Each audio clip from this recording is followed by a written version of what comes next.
ወላሂ ስመ ወላህ ፍጡርና ሰው አምልካችሁ ጀነት እንዳታስቧት። ዛሬ ከሰማችሁበት ጊዜ ጀምሮ ውጃ ቆሙባቸዋል። ፍጡር እያመለካችሁ እንዳታስቧት። ሌላው የነ መስቀል የነ መላእክት የነ ማርያም ምናምን ነገር ኦርቶዶክስ ጋር ነው ያለው። ፕሮቴስታንቶችን ነው የምነግራችሁ፣ ከስር ያላችሁ የምታዳምጡ ፕሮቴስታንቶች ወላሂ ፍጡር እያመለካችሁ ማርያምን አናመልክም፣ ለመስቀል አንሰግድም፣ ምን ውስጥም የለንበትም እያላችሁ ተመልሳችሁ ሶስት አካላት የምታመልኩ ከሆነ ሽርክ ውስጥ ነው ያላችሁት። ተመልሳችሁ ፍጡር እያመለካችሁ ድንግል ማርያም ማህፀን ውስጥ ፕሮሰስ አድርጎ የተፈጠረ ወንድ ልጅ የምታመልኩ ከሆነ ወላሂ ጀነት አትገቡም። ወላሂ ፍጡር አምልካችሁ እንትን አትገቡም። ኢሳይያስ 43:10 ላይ ከኔ በፊት አምላክ አልተሰራም ከኔ በኋላም አይሆንም ነው ያለው። ፈጣሪ አይሰራም ነው ያለው። ኢሳይያስ 49:5 ላይ ደግሞ ከማህፀን የሰራኝ የሚል ነው። የተሰራ አምላክ ነው፣ የተሰራ አካል ነው። ያ የተሰራውን አካል አምላክ አድርጋችሁ የምታመልኩ ከሆነ ወላሂ ሽርክ ነው፣ የጀሃነም ነው የምትሆኑት። አላህ በሐቁ አይደራደርም በሽርክ። ሽርክ በጣም ትልቅ ወንጀል ነው። ኦሪት ዘፍጥረት ምዕራፍ 35 ቁጥር 1 ላይ አማልክት ለአማርኛ የሚለው እግዚአብሔር ለያዕቆብ ተገለጠለት ነው የሚለው፣ ተገለጠ ነው የሚለው። ዕብራይስጡ አጋጣሚ ሆኖ አማልክት ለያዕቆብ ተገለጡለት ነው የሚለው፣ ፕሉራል ነው የሚጠቀመው። ከዛ ይህን ጥቅስ አምጥተው ለማን ነው የሚሰራው ስንላቸው አማልክት ተገለጡ የሚለው ስላሴን ያሳያል ይላሉ። እኮ አማልክት የሚለው ስላሴን ነው ብለህ ስጠይቃቸው አዎ። ስለዚህ ስላሴ እንደ መጽሐፍ ቅዱስ ዘፍጥረት 35:1 መሰረት አማልክት ናቸው ወይ ስታያቸው አዎ ይላሉ። ስለዚህ ስላሴ አማልክት ናቸው ስታያቸው ደግሞ አይ አይደሉም ይላሉ ተመልሰው። ምንድነው እንደዚህ ሰውን ግራ የሚያጋቡት? ስላሴን አማልክት እያላችሁ ጌቶች እያላችሁ በጽርሐ አርያም ለሚገኝ ሶስት አምላክ እያላችሁ አምላካችን ያለ መለየት ሶስት ነው እያሉ እየተናገሩ ተመልሰው እኛ ጋር ሲመጡ ልክ የተውሂድ ትምህርቱ በጣም መቋቋም ሲያቅታቸው አይኛ ሶስት አምላክ አንልም ይሏል። ሰለስቱ አጋዕዝት እያሉ ሶስት ጌቶች እያሉ፣ ሰለስቱ ነገስታት ሶስቱ ነገስታት እያሉ፣ ሶስት ገዢዎች ሶስት ልዑላን እየተባለ በዛ ላይ አማልክት እያሉ እየጠሩ ስላሴ አማልክት ናቸው እያሉ እየነገሩ በዛ ላይ ደግሞ በሐምሌ ስላሴ ላይ በአንድ እግዚአብሔር እናምናለን ከቅድመ ዓለም በነበረው፣ በሁለተኛው እግዚአብሔር እናምናለን ከአብ በተወለደው፣ በሶስተኛው እግዚአብሔር እናምናለን እያሉ ሳልሱ እግዚአብሔር አሃዱ እግዚአብሔር ካሉ እግዚአብሔር እያሉ እየተናገሩ ነገር ግን ልክ ይሄ ሁላ ኦርቶዶክስ ተሳስቷል። ኢትዮጵያ ውስጥ እኮ 50% እኮ ክርስቲያን ነው አይደል? 50 ወይ ኦፍ ኮርስ 50% ሙስሊም ነው፣ 50% ክርስቲያን ነው። ከክርስቲያን ውስጥ 35% ኦርቶዶክስ ነው። 35% የኦርቶዶክስ 35 ሚሊዮን ህዝብ ጣዖት እያመለከው ነው እያላችሁን ያላችሁት። ተሳስቷል ካላችሁን ለምንድን ነው የምትደብቁን? የሐምሌ ስላሴ ያውላ ህዝብ ሲያከብር የመጀመሪያው እግዚአብሔር፣ ሁለተኛው እግዚአብሔር፣ ሶስተኛው እግዚአብሔር እያለ ሲያመልክ እግዚአብሔር አብ፣ እግዚአብሔር ወልድ፣ እግዚአብሔር መንፈስ ቅዱስ ሲሉ በውጭ ያለው ኦርቶዶክስ፣ ካቶሊክ፣ ፕሮቴስታንት ደግሞ ጋድ ዘ ፋዘር፣ ጋድ ዘ ሰን፣ ጋድ ዘ ሆሊ ስፒሪት ይላሉ። ከድንግል ማርያም የተወለደው የትኛው ጋድ ነው? ጋድ ዘ ሰን ነው ወይስ ጋድ ዘ ፋዘር ነው የተወለደው? ነው እንጂ ልጅ ወልድ እኮ የትኛው ጋድ? ወልድ የኢየሱስ ጋድ ዘ ፋዘር፣ ጋድ ዘ ሰን እና ጋድ ዘ ሆሊ ስፒሪት አሉ። ሶስት ናቸው። የትኛው ጋር ነው? ጋድ ዘ ፋዘር ነው ጋድ ዘ ሰን ነው የተወለደው ከማርያም? ሰን ልጅ የተባለው በመጽሐፍ ቅዱስ ጋድ ዘ ሰን ነው። አዎ ጋድ ዘ ሰን ነው። ጋድ ዘ ፋዘር እና ጋድ ዘ ሆሊ ስፒሪት ምን አላሉ? ከማርያም ምን አላሉ? አልተወለዱም፣ ስጋን አልነሱም፣ አልተወለዱም። ስለዚህ ያልተወለዱ ጋዶች አሉ፣ ሁለት አሉ የቀሩ እንትን አሉ። እና ይሄ ትምህርት እኔ እንዴት አድርጋችሁ ነው አይምሯችሁ ተቀብሎት የምትሄዱት? እንዴት አድርጋችሁ ነው አይምሯችሁ ተቀብሎት የምትሄዱት? ሌላ ምርጫ እኮ እሺ ሙስሊም አትሁኑ፣ ሌላ ምርጫ የላችሁም እንዴ? ቢያንስ እንኳን ማለት ይሄንን ነገር እንዴት እንደዚህ አይነት ነገር እንዴት እንደዚህ ሰው ሶስት አካላቶችን ቁጭ አድርጎ ሲያመልክ ማቴዎስ 4:10 ላይ ለጌታ ለአምላክ ስገድ እሱን ብቻ አምልክ ይላል። እርሱ ተብሎ በሲንጉላር የተቀመጠ አለ የሚመለክ። እናንተ እነርሱ እያላችሁ ሶስት አካላትን ታመልካላችሁ። አይምሯችሁን አይቆረቁራችሁም? ሊናችሁን አይቆረቁራችሁም? ተመችቷችሁ ነው የምትኖሩት? ክርስቲያኖች ታች ያላችሁ ሪሊ ተመችቷችሁ ነው ወይስ በቃ ምንም ሾላ በደፍኑ ምንም ችግር የለውም ነው? ከእናትና ከአባቴ ስላገኘው በቃ እናትና አባቴም ከጠፉ አብሬ ተያይዘን እንለቅ ነው? አስቡበት፣ ወላሂ አስቡበት። አንደኛ ሶስት አካላትን አምልካችሁ የቁጭ ያሉ ሶስት አካላትን ተውት፣ እነሱ የፈጠሩ ናቸው ብላችሁ ስላሰባችሁ። ይሄኛው ደግሞ ድንግል ማርያም ማህፀን ውስጥ የተፈጠረ አለ። ከድንግል ማርያም ማህፀን ውስጥ ሜካኒካል ፈንክሽን፣ ኬሚካል ሪአክሽን፣ ፊዚካል ፕሮሰስ አድርጎ የመጣ ፊዚካል ኦፕሬሽን አድርጎ ፕሮሰስ አድርጎ የተፈጠረ አለ። ፍጹም ሰው ሙሉ ሰው አለ። ፍጹም መለኮት መጣና አብሮት ተዋህዶት አምልኮ እየተቀበለ ነው ያለው። መጽሐፈ ምሳሌ ምዕራፍ 22 ቁጥር 14 ላይ የጋለሞታ ሴት አፍ የጠለቀ ጉድጓድ ነው ይላል። የጠለቀ እንደዚህ ትልቅ ጉድጓድ ነው። ትክክል ነው። እና ጋለሞታ ሁሉ የጠለቀ ጉድጓድ ነው። ታዲያስ እንዴ ብራዘር፣ ያ ሰክሮ እንደዚህ እያላጋ እንዲህ በካራቴ የሚለማመድባት ከግድግዳ ጋር በትሪ በአካፋ በሜንጫ በምናምን እያጋደማት ሰልችቷት ከቤቷ የወጣችውን ጋለሞታ ትለኛለህ እንዴ? አንተ ስንቴ ነው የምነግርህ? ይሄ እኮ ተግሳጽ ነው። ኦ ረቢ በልበል አንተ። ተግሳጽ ምንድን ነው? መክረው ነው እንደ የመጣው ቤት ውስጥ ተግሳጽ ትለኛለህ? ማወቅ አለብኝ አይደለም። ሰማይ ብሎ አይ እናትህ ሴት ናት፣ እህት ትኖርሃለች፣ ልጅ ትኖርሃለች። ከዛ ጋር አይሄድም ወንድም። ተግሳጽ ነው አይሄድም ከዛ ጋር። ለሁሉም ኢንጀነራል ነው። ይሄ ተግሳጽ ነው። ስለ ፍጥረት ነው የሚያወራው። ባህሪ ነው፣ የሴቶች ባህሪ ነው ወራዳነት። ያው እንደዚህ መጽሐፉ እንደዛ ነው የሚለው፣ ሴት ወራዳ ናት። ስለዚህ የባሰው በተናቀች ነበረ። ስለዚህ ምን አደረጉ? ከፍ ብለው እጅግ ዝቅ ብለው አትበሉ ካለ በኋላ ያው ከምን ተፈጠረች? ከአዳም ወገቡ ተፈጠረች ማለት ነው። አሁን ጥያቄ የመጨረሻ አታክምን፣ ከዛ ይበቃናል። እናትህና ልጆች ወራዳ ናቸው ማለት ነው? አትመልሰውም። በቃ ሰው አትመልሰው። ዋናው ውስጥ ጥያቄ ይፈጥርብሃል። ስለዚህ ኢብራሂም አሁን እንዳየነው ምንድነው ወገናችን እንዳመነው ሴት ልጅ ትደበደባለች። ባሏ እያጋጨ ሲፈልግ በዚህ እየወረወረ ያንዋት፣ እሱም አምናል። አዎ ሴት ትደበደባለች ብሎ አምናል፣ ትቀጣለች ብሎ ማለት ነው። እንዲሁም ሴት ወራዳ እንደሆነች የቤተ ክርስቲያን አባቶች ይናገራሉ። ነው ያውም ዳግማዊ ሙሴ የተነጋ ሳይቻል ብሎ ቀጥል። በቃ አንተ ተግሳጹና ኔጌቲቭን ብቻ ነው ያነሳው። ዘይቲዮ በቃ አሪፍ ነው። በቃ ቀደም እኮ ጥሩ መታል እና እስቲ አንድ ጥያቄ አሁን ኦነስት በሆነ ነው እሺ መልስልኝ። ሴት ልጅ በስንት ነገር ልትፈታ ትችላለች? በብዙ ነገር ትፈታለች። በራሷ ጥፋትም ትፈታለች፣ በባልየውም ጥፋት ሰልችቷት ጥላው ትሄዳለች አይደለ? አይደል? ኦኬ። በትዳር ነው የምትለው? አዎ ትዳር ላይ ያው በዝሙት ምናምን ጋለሞታ ያው ጋብቻው ይፈርሳል ማለት ነው። ጋለሞታ ማለት ፈት ሴት ነች አይደለ? አዎ። በጣም ጥሩ። ስለዚህ ጋለሞታ ሁለት አይነት ሊኖር ይችላል። አንደኛ ንጹህ ሆና ባልየው እየጠጣ እየሰከረ የሚያስቸግራት ባለጌ የሆነ ባል ነበራት ጥላው የሄደች አለች። ሌላኛው ደግሞ ምን አይነት አለ? ራሷ ባለጌ የሆነች ሴት አለች። ተግባባን? በባልየው ንጹህ ሆኖ የምትፈታ። ጥያቄው ግን አንድ ጥቅስ አለ ባይብል ላይ ምን ይላል መሰለህ? አሁን እኮ ያልካት ሴት ምንም ፍቺ ውስጥ አትገባም እኮ ኦልሬዲ ትዳር የላትም። አሁን ያልካቸው ሁለቱም እኮ ባሏ እየጠጣ እኮ ነው እኮ የተፈቱ ናቸው ሁለቱም። ግን ሁለቱም አንደኛዋ ስርዓት የሌላት ባለጌ ነበረች፣ አንደኛዋ ደግሞ ስርዓት ያላት ነች አይደለ? ግን እንደዛ ሆነው ትዳር ውስጥ ናቸው። ወጡ እንጂ ከትዳር በቃ። ከዛ በኋላ አንደኛው በራሱ በባልየው ጥፋት ወጣች፣ አንደኛዋ ደግሞ በራሷ ጥፋት ወጣች ከትዳር ውስጥ አይደል? አሁን ምን ከመጽሐፍ ቅዱስ ጋር ልታገናኘ ነው? እሱን እኮ ልናይ እኮ ነው። መጀመሪያ ግን እንስማማ። ሁሉም ሴት ያንተ ጥያቄ ነው ይሄ? ቆይ ገና እኮ ነው ጥያቄ ልጠይቅ ነው። ሁሉም ሴት በአንድ አይነት ምክንያት አይፈቱም አይደለ? በአጭሩ አይደል? አይፈቱም። በቃ በጣም ጥሩ። መጽሐፍ ግን ምን እያለ ይናገራል መሰለ? መጽሐፈ ምሳሌ ምዕራፍ 22 ቁጥር 14 ላይ የጋለሞታ ሴት አፍ የጠለቀ ጉድጓድ ነው ይላል። የጠለቀ እንደዚህ ትልቅ ጉድጓድ ነው። ትክክል ነው። እና ጋለሞታ ሁሉ የጠለቀ ጉድጓድ ነው። ታዲያስ እንዴ ብራዘር፣ ያ ሰክሮ እንደዚህ እያላጋ እንዲህ በካራቴ የሚለማመድባት ከግድግዳ ጋር በትሪ በአካፋ በሜንጫ በምናምን እያጋደማት ሰልችቷት ከቤቷ የወጣችውን ጋለሞታ ትለኛለህ እንዴ? አንተ ስንቴ ነው የምነግርህ? ይሄ እኮ ተግሳጽ ነው።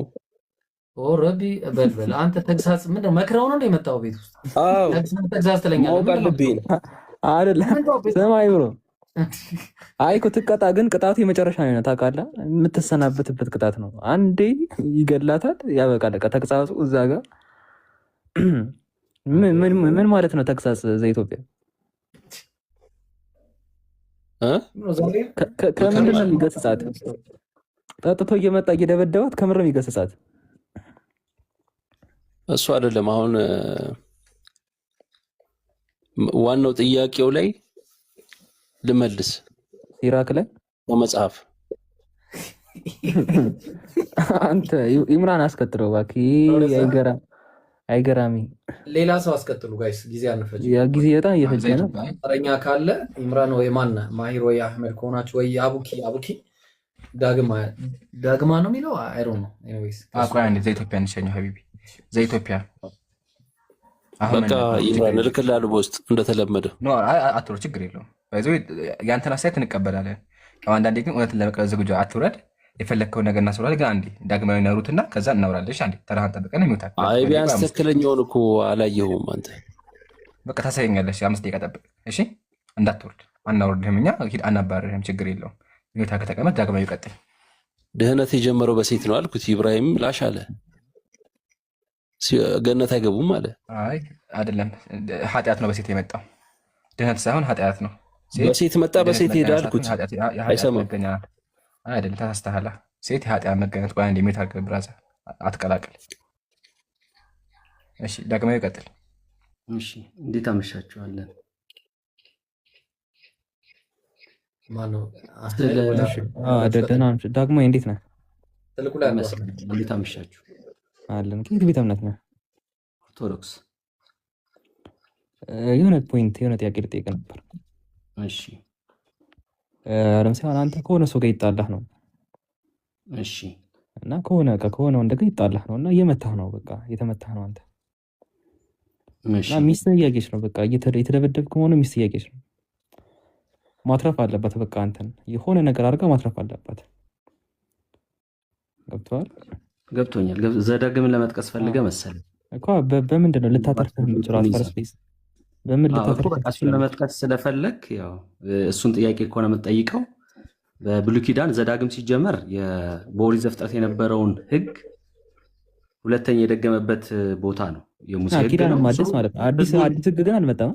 ህዝቡን የሚያስተዳድርበት ሕግ ነው። ያ ማለት እስራኤል ዘስጋ ነው። በስጋ የሚኖሩ በስደት ገና ሀገራቸው ያልገቡ ከኤርትራ ባህል በኋላ ላሉ ሰዎች የተነገረላቸው ሕግ ነው። ስለዚህ ሰዎቹን ለማስተዳደር እኮ ብዙ አይነት ሕግ ተናግሯል። ክርስቶስ እንኳን በመጣ ጊዜ ገባ ስለ ልብናቸው ድንዳኔ የሚያወጣቸው የራሳቸው ሕግ ነበር። ሙሴ ህዝቡን ለመምራት ያወጣው ሕግ ነው። ስለዚህ ምድራዊ ሕግ ነው እንጂ መጽሐፍ ቅዱስ አሁንም አድርጎ ያለ አይደለም። ቢል ኖሮ አሁን ያንን ሕግ ታየው ነበር። በአዲስ ኪዳን አብሶ አይሰራም እሱ ሕግ።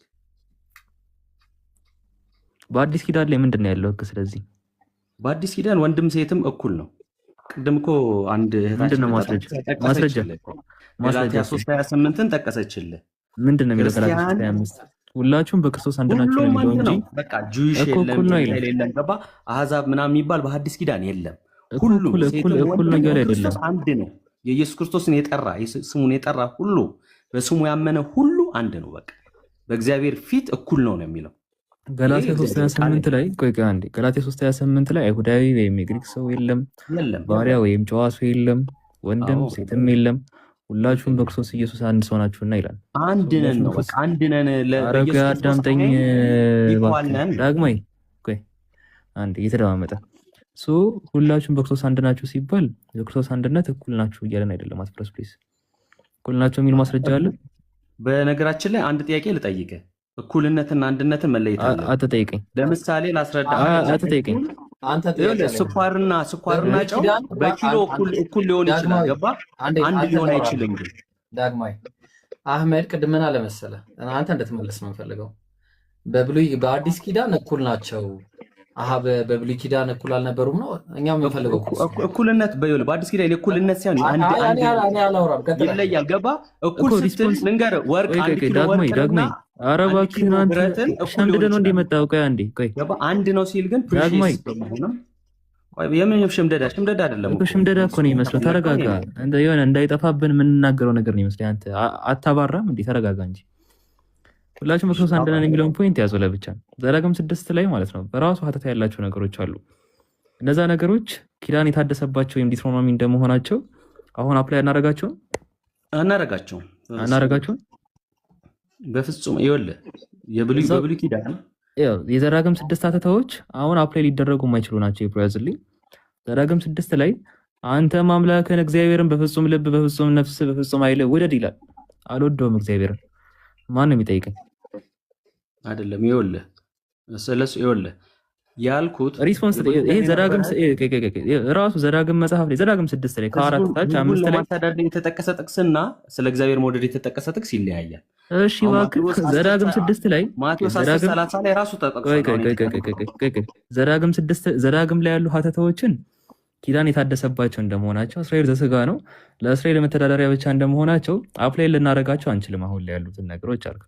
ጥሩ ዘዳግም 6 ላይ እንምጣና ቀለል አድርገን ዘዳግም 6:5 ላይ አንተ አምላክህን እግዚአብሔርን በፍጹም ልብ፣ በፍጹም ነፍስ፣ በፍጹም ኃይልም ውደድ አለ። አልወደውም ማመጣው ነገር አለ? ይኸውልህ አይ ውደድ ካልከኝ ደግሞ እዚህ ጋር አክሰፕት አደርጋለሁ። ኪዳን ተሻሽሎ ነው የምናከብረው።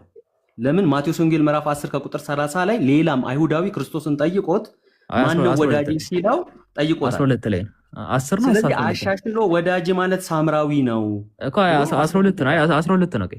መስቀል ላይ አምላክ ሞቷል። ቃል ስጋ ሆኖ በመስቀል ላይ ሞቷል። ለአንቺ አምላክ ሞቶልሻል?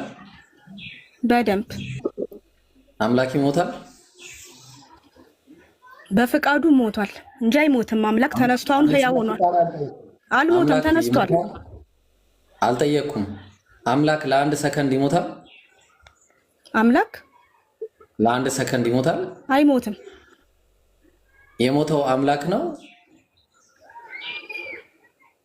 የሞተው የተነሳው አምላክ ነው። ተነስቷል፣ አትርሳ። የተነሳው ነው እንጂ የሞተው አምላክ አይደለም። የሞተውም የተነሳውም አምላክ ነው። በአብ ቀኝ ያለው አምላክ ይሞታል? አይሞትም፣ አልሞተም። ስለዚህ ኢየሱስ አልሞተም ማለት ነው። ሞቶ ነበር እንጂ አሁን አልሞተም። አለ ሞቶ ነበር። ኢየሱስ አምላክ አይደለም ማለት ነው። ከሞተ ሞቶ ነበር አለ እያልኩ ነው።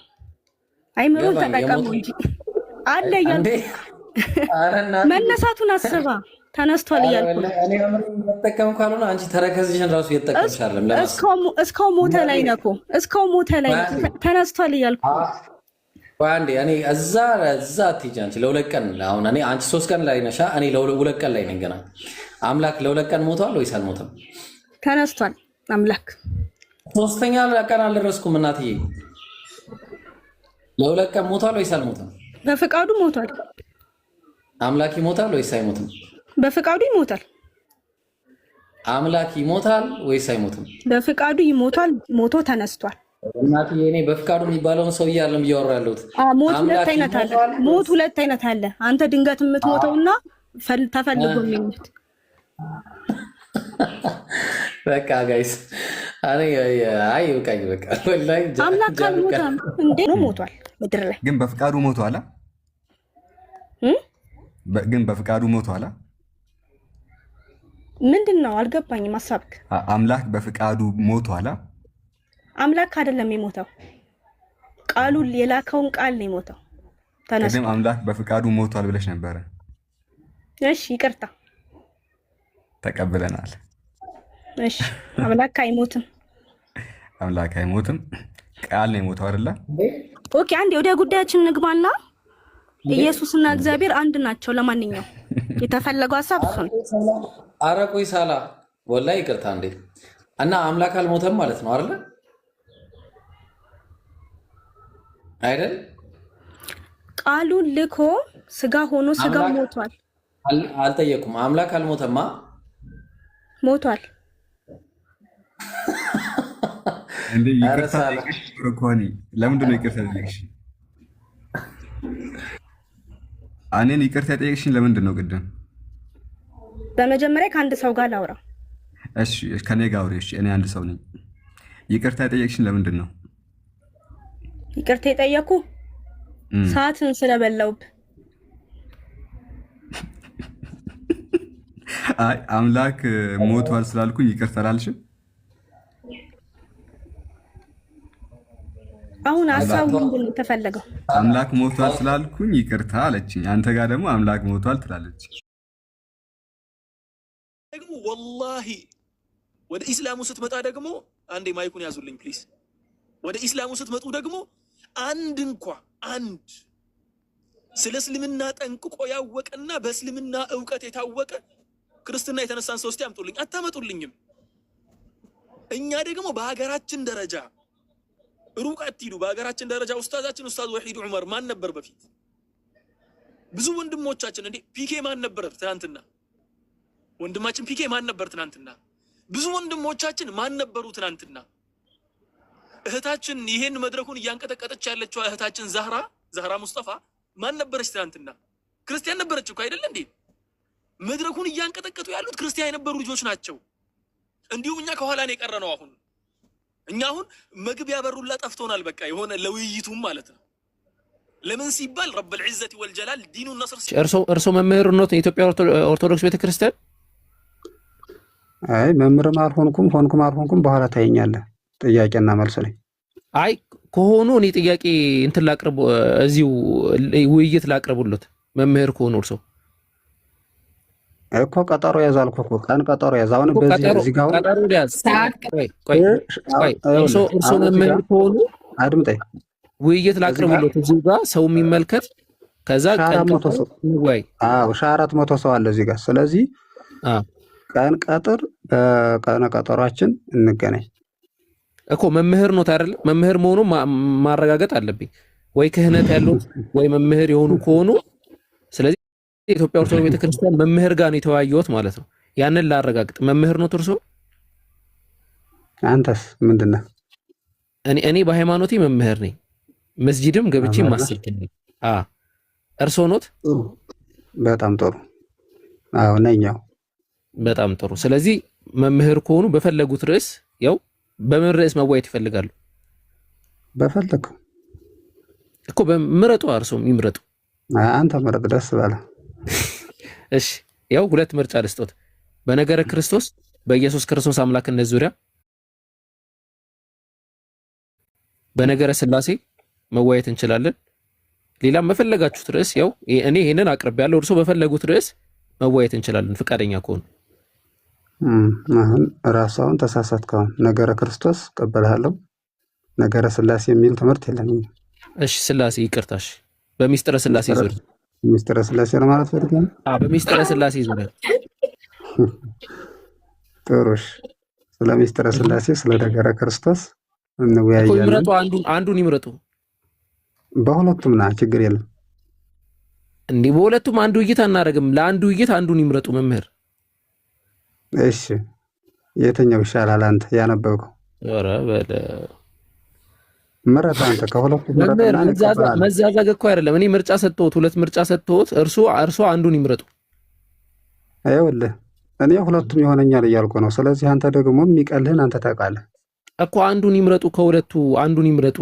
እኔም በሁለቱም መወያየት ፈልጋለሁ። እኔም ችግር የለብኝም፣ ግን ለአንዱ ውይይት የሚሆን አንዱን ይምረጡ መምህር። እሺ በነገረ ክርስቶስ ጉዳይ እሺ። በቃ በነገረ ክርስቶስ ጉዳይ መች እንወያይ? እንግዲህ ቃል ለምድር ለሰማይ እየሰማችሁ ነው። ደስ ባለቀን ሪከርድም አድርጉት። ደስ ባለቀን እኔማ ዛሬም ይመቸኛል፣ እርስዎ ነው አይመቸኝም ያሉት። ሰውዬ ያመዋል እንዴ? መምህር ነው እንግዲህ አዳምጡ። ያሟሉ ይላል መምህር። የኢትዮጵያ ኦርቶዶክስ ቤተክርስቲያን መምህር ያሟል እያለ ሰው እየተሳደበ ነው። እናመሰግናለን። እኔ ስትሰድበኝ አመሰግናለሁ ነው የምልህ። ምንም ማለት ነው። ፖለቲካ ትስራ አቡበከር ዝም ቆይ ኢማሁስ ወይኔ መጣ ኢማሁስ። እሺ ነገ ይወያያሉ መምህር። ፖለቲካ ትስራ ሚዩት አድርጊ። ነገ ይወያያሉ። ሚዩት አድርጊ። ነገ ይወያያሉ። ለምረጥላችሁ አቡኪ ቀን አባታችን አንቺ ዝም በይ። ወይ ሰውዬ ታችሁ እንኳን እንዴ አቡኪ እኔ ልምረጥላችሁ በቃ ቀን ምን ትላላችሁ? እሺ እንዲህ እናድርግ በቃ አይ ቲንክ እሳቸውን በደንብ እንዲዘጋጁ ያው ማንበብም ስለሚጠበቅባቸው ቀደምም ስላሉ ምናልባት ከ4 ቀን በኋላ ወይ ከ5 ቀን በኋላ ይብሩ አለስማማ ልቃረነ ቀኑ በረዘመ ቁጥር ጥሩ አይደለም። ቃል ለሰማይ ለምድር ብሏል። አቡ ነገ መምህር ዝግጁ ነኝ እኔ ሁሉም ነገር ይመቸኛል በሁሉም አጥንቻለሁ ስላሉ ነገ ትክክል። ምን መሰለህ እኔ አሁን አንተ ስለምትጠይቀው ጥያቄ ችግር የለም እመልስልሃለሁ። ጥያቄ ልጠይቅ አይደለም። አሁንም ቢሆን እመልስልሃለሁ። ግን እኔ እያልኩ ያለሁት የአንተን ቁርአን ላላነበው እችላለሁ። እኔ በወሬ ደረጃ ላነበው እችላለሁ። አላነበውም ይበሉ መምህር። ስለዚህ ቀን ይምረጡ አንብቦ ነገ አልወያይም ብለዋል መምህር። ነገ አልወያይም ንባብ ይጎለኛል ብለዋል። ስለዚህ ቀን ይምረጡ። እሺ አንብበው ይመጡበት ቀን። አዎ እኔ ስለ እናንተ ቁርአን መጽሐፍ እኔ ምነው ግን ነገረ ክርስቶስ ላይ ቁርአን ማንበብ ይጠበቅቦታል። ነገረ ክርስቶስ ላይ ለመወያየት እንደዛ ነው የተማሩት ቤተክርስቲያን አይደለም። እኔም ትጠይቀኛለህ፣ አንተንም እጠይቅሃለሁ። ደቂቃ ይሰጠናል። ቁርአን እጠይቅሃለሁ። እኔ ኢምራን አንድ ያስረዳቸው እስቲ። ውይይት ሲባል አልገባቸውም። አንድ ያስረዳቸው። ትክክሎት መምህር። ግን አሁን እንዴት መሰሉት? ኢብራሂም ጋር ያሉት ምንድነው? በነገረ ክርስቶስ ነው ያሉት። በክርስትና አስተምሮ ነው ኢየሱስ አምላክ የሚባለው እንጂ በእስልምና ኢየሱስ አምላክ ነው የሚል አስተምሮ የለም። ነገረ ክርስቶስ ክርስቶስ ያለው ወይም ደግሞ ክርስቶስ አምላክ የመጡት እናንተ ናችሁ። ስለዚህ ይሄ እኛ ነው እያልኩ ያለሁት። ገብቶሃል? እኔ እያልኩ ያለሁት አንተ ስለ ነገረ ክርስቶስ ጉዳይ ትጠይቀኛለህ፣ እኔ ደግሞ ስለ ቁርአን መጽሐፍ ስለ እናንተ እጠይቅሃለሁ። ጥያቄ አይደለም እኮ አሁን አቡኪ እኮ ሊወያያችሁ እኮ ነው። ነገረ ክርስቶስ ኢየሱስ አምላክ ነው የሚል መጽሐፍ ቅዱስ ላይ የለም ብሎ እንትና ኢብራሂም አቡኪ ከዘፍጥረት እስከ ላይ ሊወያያችሁ እኮ ነው። እንደዛ ከሆነስ መጀመሪያ እኔ አንተ ልጠይቅህ። መምህር ቅድም እኮ ምን አሉ? ጥያቄ ከሆነ ውይይቱ ላይ እናያለን አላሉም እንዴ? ጥያቄ ጠይቃችሁ ስላችሁ አቡበከር ውይይት ላይ ያለው እኮ ብለዋል። አቤት ውይይት ማለት ይኸውልህ፣ አሁን እናንተ እያላችሁ ያላችሁት እናንተ ብቻ ጠያቂ እኛ ተጠያቂ። እኔ እያልኩ ያለሁት ደግሞ አንተም ጠይቅ እኔም ልጠይቅ ነው እያልኩ ያለሁት። እሺ መቼ የሆነ ቆይሻ በቃ ችግር የለውም ይጠይቃሉ። ምን ይጠይቅ? በምን ዘው ያመጣቸው? ቆይ ውይይት እንዴ እኔ እናንተ እናስረዳቸው። አቋ ያዳምጡኝ። እኔ ለምሳሌ እኔ አወከር እና ኢምራን ልንወያይ ነው ልበል። መጀመሪያ ለምሳሌ 5 ደቂቃ ወይ 10 ደቂቃ ይኖረናል። እኔም ሐሳቤን አስቀምጣለሁ፣ እሱም ሐሳቡን ያስቀምጣል። አሁን ለምሳሌ እኔ በነገረ ክርስቶስ ስወያይ ክርስቶስ አምላክ ነው የሚል አፈርማቲቭ ፖዚሽን ይዤ ከመጣው አፈር ማድረግ አለው ፖይንቴም ማለት ነው። ማለትም ኢየሱስ አምላክ የሚሆነው በዚህ ጥቅሶች ነው እላለሁ። ኢምራን ደግሞ አይ ያን አፈርማቲቭ ፖዚሽን ለመምታት ይገባና ኢየሱስ አምላክ የማይሆነው በዚህ ምክንያት ነው ይላሉ። አይ እኔ የፈለግኩት ጥያቄና መልስ ነው ካሉ ችግር የለውም። እሱ ውይይት ሳይሆን ዝም ብሎ ጥያቄና መልስ ይሆናል ማለት ነው። ልክ እኔ አሁን ጥያቄ ጠይቃለሁ፣ እርሶ ይመልሳሉ፣ እርሶ ይጠይቃሉ፣ እኔ እመልሳለሁ። ይሄ ጥያቄና መልስ ይባላል። መምህር እሱን ነው የፈለጉት። እሺ ይቅርታሽ፣ ይብሮ ቀጥሉ። አይ ግን እንትን ነው እኮ አባ ቅድም ነገረ ክርስቶስ ላይ አሉ። ነገረ ክርስቶስ ደግሞ የእናንተ አስተምሮ ነው፣ ክርስቶሎጂ ይባላል እና የኢየሱስን ማንነትና ምንነትን ጉዳይ አስመልክቶ የሚጠና ጥናት ነው እና ይሄ ጥናት ደግሞ የሚጠናው በሁለት አይነት መንገድ ሊጠና ይችላል አይደል እንዴ አባ? አንደኛው በሲስተማቲክ ቴዎሎጂ ሊሆን ይችላል፣ ሁለተኛው ደግሞ በሂስቶሪካል ቴዎሎጂ ሊሆን ይችላል። ስለዚህ ይሄንን ነገር በክርስትናው ላይ የመወያየት አቅም ካለው ታባ ያው ሜዳውን ፈረሱም ነገ ወይ ከነገ ወዲያ መቀጠል ይቻላል። አይ እኔ ተሳስቼ ነው ቅድም ያልኩት እንደዛ አልነበረም ለማለት የፈለኩት ጥያቄና መልስ ነው ካሉ ደግሞ ያው ጥያቄ እዚህ ይጠየቃሉ፣ እዚህ ይመልሳሉ፣ ይቀጥላል ማለት ነው። እሱ ጊዜ የሚሰጠው ነገር አይደለም አባ። ስለዚህ አሁን ምን ያደርጋሉ መሰሉት? ውይይት ነው የሚፈልጉት ወይስ የትኛው ነው? አሁን በአጭር ነገር ነው አባ፣ ውይይት ነው የሚፈልጉት አሊያ ጥያቄና መልስ? እያልኩ ያለሁት እኮ እናንተ እኮ ይኸውላችሁ አሁን መጀመሪያ ተናግሬያለሁ እኮ መጀመሪያ ልዘጋጅ ላንብብ ያልኩ እኮ እኔ ስለ ቁርአን ነው እንጂ ራሴንም አውቀዋለሁ። በቃ የራስዎትን ካወቁ በቃ የራስዎት ላይ መወያየት ይችላሉ። አሁን ለምን አንድ አስማሚ ሐሳብ አለኝ። ሁላችንም የሚስማማ መምህር የሚስማማበት ሐሳብ አለኝ።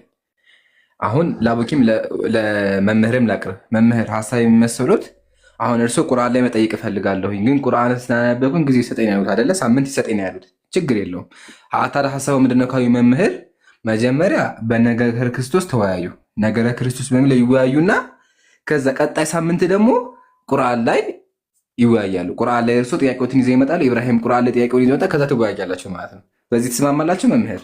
መጀመሪያ አቡበከር ተስማማለህ? ቆይ አንዴ አቡበከር ተስማማለህ? አቡበከር ይስማማል። መምህር አይስማሙ? ኢብሮ ራሱ ጣት አበድረኝ። እኔ ጋር 10 አለ፣ ኢብሮ ጋር 10 አለ፣ ኢምራን ጋርም 10 አለ። አጠቃላይ በ30 ፈርሜያለሁ። ያው ይቀጥላል። እኔ ደግሞ እያልኩ ያለሁት በዚያው ዕለት በቀነ ቀጠሯችን ዕለት በጠየቀው ልክ እጠይቀዋለሁ እዛው ላይ በቃ ይምሩ ያው አሁን እኔ ቃል ልግባሽ አንድ ቃል ልግባ። ያው መምህር እኔ ምንም በቃ በዚህ ቀኑ አለውትም ተዘጋጅተው ሲጨርሱ የዛኑ ቀን በነገረ ክርስቶስም በቁርአን መወያያቸዋል። ተዘጋጅተው ይምጡ። በቃ ያው በቃ ነገር ሰምታችኋል። ከቀራችሁ ግን መምህር አዝኖቦታለሁ። በተመቻችሁ ቀን አቡኪ ችግር የለም እንደው ለሀዘን አትደርስም። ዘና በል ችግር የለም። ኢምራን አዳምጦሽ ኢምራን እንደዚህ ከሆነ ህዝቡ ይወዛገባል። አሁን እዚህ ጋር 1400 ሰው ሀቢቢ እየጠበቀ ነው ያለው። ቀን መቆወጥ አለበት። ስለዚህ ቀን ይቆወጥ፣ ሳምንትም አልኩት 2 ሳምንት ቀን ይቆወጥ። ለባካችሁ ቀን ተቆርጦ ህዝቡ ይወቅ መጀመሪያ። እንደዛ ነው መሆን ያለበት እንጂ አይ በቃ ወደፊት ከተባለማ ወደፊት ገና መጥተው ከሳምንት በኋላ መጥተው ከዛ ድጋሚ ሰው ተነግሮ አይሆንም። እዚህ ጋር 1400 ሰው እያዳመጠና ሪከርድም እየተደረገ ስለሆነ ያለው ቀን ቆርጠው ይናገሩ። አቡበከር መቼ ትላለህ? አቡበከር ቁረጥ ቀን። እኔ እኮ ነገም አልኩኝ እሳቸው ነው እንትን ያሉት ያሉት። እሺ መምህር መቼ ይሁን ይላሉ? መምህር መቼ ይቆረጥ ቀን? ለምንድን ነው ግን እንድናወራማት? ወይ ምክንያቱም ሴቶች በማህበር ዝም ይበሉ ስለተባለ እንዲህ ቆይ አንዴ አንቺ ነሽ እዚህ ውስጥ የከተማቻቸው ሲጀመር። ኧረ ቆይ ይታርጊ ተራሽን ጠብቂ። አባትን አታከብሪ? አባት አይከበሩም ተራቸው። ቆይሽ በቃ ታችሁኝና ትገቢያለሽ። ቆይ አይ አንዴ ቆይ ታችሁኝና ትገቢያለሽ። ቀጥለ እንዴ አትረብሽ እንጂ ምን ሆነሽ ነው? እሺ አይ አንቺ ታላለሽ በኋላ ቆይ አንቺም እናስተናግድሻለን። እሺ መምህር ማውረድ የለብህም። ለምን አወረድካት? አይ ልክ አገባቻ። አይ አሁን ይሄ ሌላ ነው የሚመስል። አሁን እዚህ አካባቢ አሁን ኦርቶዶክሳዊ ያለው እኔ ነኝ፣ ሌሎቻቸው አንድ ናቸው። ስለዚህ አሁን እሷ ብትቀመጥ እንኳን እሷን ማውረድ የለብህም። በቃ እርግጥ የእናንተ ሃይማኖት ለሴት ክብር እንደሌለው እናውቃለን። በእኛ ደግሞ ግባና ጣልቃ ትበሏት። በማህበር ያላት ቁርአን ሳይሆን መጽሐፍ ቅዱስ ነው። ዝም በያላት መጽሐፍ ቅዱስ ነው። መምህር አሁን በቃ ገብታለች፣ ችግር የለም። አያችሁ አይደል? በእኛ ቤት ክብር አላችሁ። ቆይ ኤልሳቤት ታወራለች። ቆይ አትረብሽ ፕሊስ። መምህር እያወሩ መምህር ያወሩ። አንዴ አትረብሽ ኤልሳቤት። መምህር መቼ ይመችታል? ኤብሮን አንዴ ብቻ ስጠኝ። ኤብሮን የሰማነው ኑ መምህር አስገቧቸው። እኔ እኮ ምን ያስፈራል? እኔ አሁን ኢብራሂምን ከፈራሁት አልወያይም ብላለሁ። በቃ አለቀ እንዴ። የምታውቀው እኮ እሳቸው ብቻ አይደሉም፣ እሷም እሳቸውን ለማስመለጥ ጥረት እያደረገች ነበር። ጥፋላቸው ነው። አንዴ አባቱ አትተማመንም ሰጣችሁ ቀሲሱን አትተማመንማ እንዴ? ስለማተማመን በቃ ኢብሮ ከአንተ ጋር ሲወያይ መምህሩ ታስታውሳለህ? ደውላ አስታሰጡ። ግን ጥሩ ሳይሆን እባክህን መምህርን ከገቡበት ጉድጓድ አውጣልኝ። በአላህ መምህር ይግቡ እባክህን። አቡኪ እባክህን መምህር አልጨረስኩም። ሪከርድ ያደረጋችሁ ሰዎች መምህር ሪከርድ ያደረጋችሁ ሰዎች የመምህርን እንትን ኢንሻአላህ ስማቸውንም ስለምንፈልገው በውስጥ በኩልም እናወራለን። እንግዲህ አንድ ጀምሮ እንትን ማለት የለም። እኔ አሁን ችግር እየተፈጠረብኝ ነው። 2 ሰዎች ቀሲስ ባለፈው በወልድ ትርጓሜ ዙሪያ እያወራን ጥለውኝ ሄደዋል። ንግስትዬ አንቺ ትጠየቂበታለሽ፣ ያን ነገር አመጣልሃለሁ ብለሻል። አዛሪም መምህር እንዲወጣዋል ኢንሻአላህ ሲመጡ እንትን እንላለን። ኢምራን ሐሳብህን ብቀጥል ይሻላል አይደል? ከዛ ኢማሙስ ገብቷል፣ እሱ አያስቀምጠንም። እሺ አቡኪ አይደለም እንገር አቡኪ ቅድም ቃል ለሰማይ ለምድር ብለዋል። ቃል ለሰማይ ለምድር ብለዋል። ቃል ለሰማይ ለምድር ብለው ካልተወያዩ በቃ ኦርቶዶክስ በቃ ከዚህ በኋላ ኦርቶዶክስ ጋር ያሱ ቁም ያላወራ። መምህራቸው የእግዚአብሔርን ቃል ከአፋቸው ወጥቶ ቃላቸው የማይጠብቅ ከሆነ በቃ ዘጋ አይደለ? ኢብራሂም ዘግተናል። ስለዚህ መምህር ባኮትን እንደው አሁን ወርደዋል። ያው እንዳወርዱን ብዬ ነው የሰበጭ አስገብቼ ወርደዋል፣ ግን ከአፋችሁ ቃል ወጥቷል። ስለዚህ ቃላችሁን ፈጽሙ ባካችሁ። እንደው ህዝቡን አስተምሩ፣ ህዝቡ ጋር ተወያዩ ፕሊስ። አሁን አቡበከር እኔ መምህር ነኝ ብሏቸዋል። ስለዚህ እሱ መምህር ነኝ ስላሉ መወያየት አለባቸው። አቡበከር በጣም ብዙ ነገረ ክርስቶስ ላይ ጥያቄዎች አሉት፣ መልስም አለው። ኢየሱስ አምላክ እንዳልሆነ ከመጽሐፍ ቅዱስ ማሳየት ስለሚችል ይምጡና ይወያዩና ክርስትና ሊያሳዩን። ካልመጡ ግን መላ ክርስትና አሰድበዋል። ከአፋችሁ ቃል ወጥቶ ቤተክርስቲያን አንቋሸዋል ማለት ነው። ኤልሳቤጥ ቆይ ሌላ መጽሐፍ ያለ ወላሂ አለ ምሳሌ እንደዚህ ይላል። አዳምጠኝ ላይ ምሳሌ በየካቲት የተወለደ ከሆነ ይላል። ምሳሌ በየካቲት የተወለደ ካለ ይላል አገር ትኮበልላለች አለ። አገር ትኮበልላለች። መድኃኒት ደም ያስፈራታል። እቺ የካቲት አዳምጪ በደንብ ምን ያስፈራታል? ደም ያስፈራታል። ራሷን፣ አይኗን፣ እጇን፣ ሆዷን ያማታል። በሽተኛ ምኗን ራሷን አይኗን እጇን ሆዷን ያማታል። የካቲት 19 እሺ ከዛ በኋላ ሐር ብር ቀለበት አንገቷ ላይ ባለያት መልካም ነው ይላል። ሐርና ብር ባለያት መልካም ነው ሁልጊዜ ትልበስ ይላል። የጋላ ዛር ሌሊት ያስተዳድራታል ባሏ እንትን ነው ይላል። ከዛ ሰንበት አቦ ስላሴ ትጠንቀቅ ይላል። ስላሴ ቀን ትጠንቀቅ ታክብር፣ ስላሴ ቀን ታክብር ይላል። ጠቋር ባዶስ የሚባል ዛሮች ይመለከቷታል። ጠቋር ባዶስ ስማቸው ማን ነው? ጠቋር ባዶስ አዳምጪ፣ የካቲት ካለሽ ጠቋር ባዶስ አለብሽ። ጠቋር ባዶስ የሚባል ጋኔን ይመለከትሻል። እሺ መድኃኒት ደግሞ ምንድን ነው? የጥቁር ገበሎ ራስ ነቅለሽ ማለት ነው። በቀል ፍየል፣ ከዛ የፈረስ ፍጂ ካካው ማለት ነው። ከዛ ጥቁር ኢዮባል፣ ከዛ በጥቁር ፍየል ብራና ጽፈሽ አትሰት ይላል። ስለዚህ ምን ታደርጋለች? ካካ ታመጫለች። ከዛ ትጽፊያለሽ ብራና ላይ ትጽፊያለሽ። የሚጻፈው ምንድነው? ባለፈች ይጻፋል። ድግምት አለ። ድግምት ከተጻፈ በኋላ ጽፈህ አለ አስይዛት አንገትቻ ተንጠጥ ያለሽ። ከዛ ጋኔን ይጸናወታታልና ከዛ ከሜዳ ከወንድ ጋር እንዳትገናኝ ይላል። ትጠንቀቅ ይላል። ስለዚህ አንቺ የካቲት ካለሽ የካቲት የማድረጋችን ማለት ነው። ይቅርታ ኢምራን፣ የሜዳ ወንድ ምንድን ነው? የሜዳ ወንድ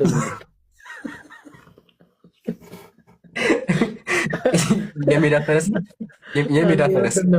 ምንድነው? የሜዳ ወንድ ወላሂ እኔ ግራ ገብቶኛል። ምንድነው የሜዳ ከወንድ ጋር አትገናኝ ምን ማለት ነው? አይ እንትን ነው የሚለው በሜዳ ነው የሚለው። በሜዳ ከወንድ ጋር አትገናኝ ማለትም ምን ማለት ነው? ግንኙነት አታድርግ ነው።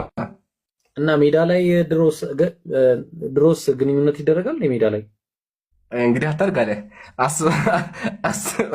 አስበህ ከሆነ ወይኔ አረቀስ። እሺ እና አየሁ አይደለ ኢብራሂም፣ ይሄ በግልጽ የሆነ ጥንቆላ ነው። ደግሞ የሚገርም በየወሩ አለ። በየወሩ በዚህ ወር የተወለዳችሁ ካላችሁ ይላችኋል። እና ከዚህ በላይ ጥንቆላ ያለ አይመስለኝም። ሂድበት። አይ እኔ ይቅርታ አድርግልኝና የካቲት የተወለደ ሰው በቃ በጣም ከባድ ነው። እኔ ግን ቀይ ያረክበት አልተመቸኝም። ለማንኛውም ይሄ ነገር ከብዙ ነገር ጋር ያነካካናል እና ይምሩ በጣም ከባድ ነው። ይሄ ግን ቤተክርስቲያን ትሸጠዋለች ነው ያልከን ይምሩ? ወረ በሙሐመድ ቤተክርስቲያን የገዛሁት ምስክር ራሱ አጎቴ ብቻ ያልነበር የሚሄድኩት ያው መጽሐፉ እጄ ላይ አለ። በጣም ምንድን ነው ማለት ምን እንዲደረግበት ነው የሚሸጠው መጽሐፍ ቅዱስ? ይሄ ማለት ቸርች ምን ለማድረግ ነው የምትሸጠው? ይሄንን አቦክ እኮ ነገረህ ቅድም። ኧረ በጣም የሚገርም ነው። አቦክ ነገረህ እኮ ደግሞ